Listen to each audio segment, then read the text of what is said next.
I want you to feel this.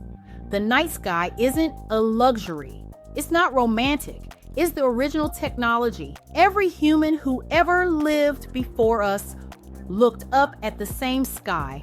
The stars were navigation. They were timekeeping. They were wonder. They were the source of everything we know about physics, about the universe, about our place in it. And we're giving that up, not for something necessary, for something that hasn't even been proven to work. SpaceX wants to put AI data centers in orbit. Why? Because cooling is cheaper in space. The vacuum is cold. You can run servers, you can train AI models, and you can do it without paying for electricity to run cooling towers. That's the economic argument.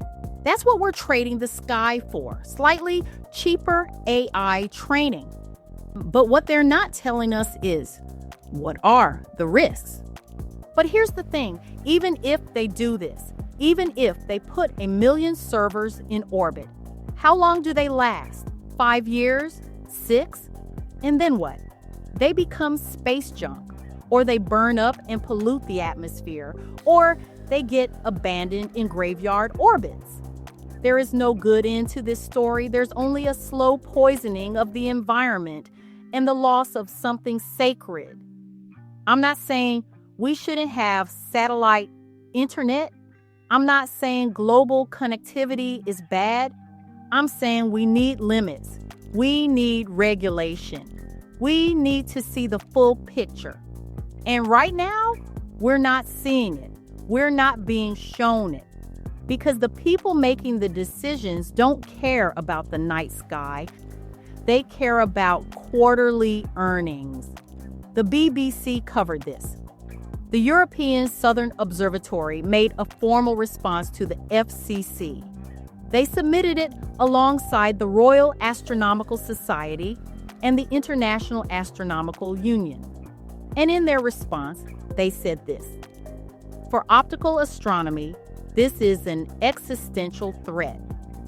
Those are the words of scientists, not activists. Scientists, people who have dedicated their lives to understanding the universe. And they're telling us that a corporate filing is an existential threat to their entire field. Something you might not know, Reflect Orbital is a startup planning to launch thousands of mirror satellites. Their plan is to reflect sunlight down to Earth at night. Did you hear me, guys? At night. Are you hearing me? At night, when people are supposed to be asleep, they want to provide sunlight on demand. They'll probably try to put a subscription in place to sell the people what God already created for free. When it comes to big tech, is there no end? Does everything have to be about money? Think about that for a second. They want to fill the sky with artificial suns. These satellites would be so bright that if one pointed its beam directly at you, it would appear 4 times brighter than the full moon. And even if it's not pointing at you, each satellite would be as bright as Venus. From a light-polluted city, these hundreds of satellites would be the only stars visible in the night sky. Not stars, satellites. Artificial light. This isn't about internet anymore. This is about the fundamental human relationship with the night sky, and we're losing it. We're not fighting for it. We're not even having the conversation. We're just letting it happen.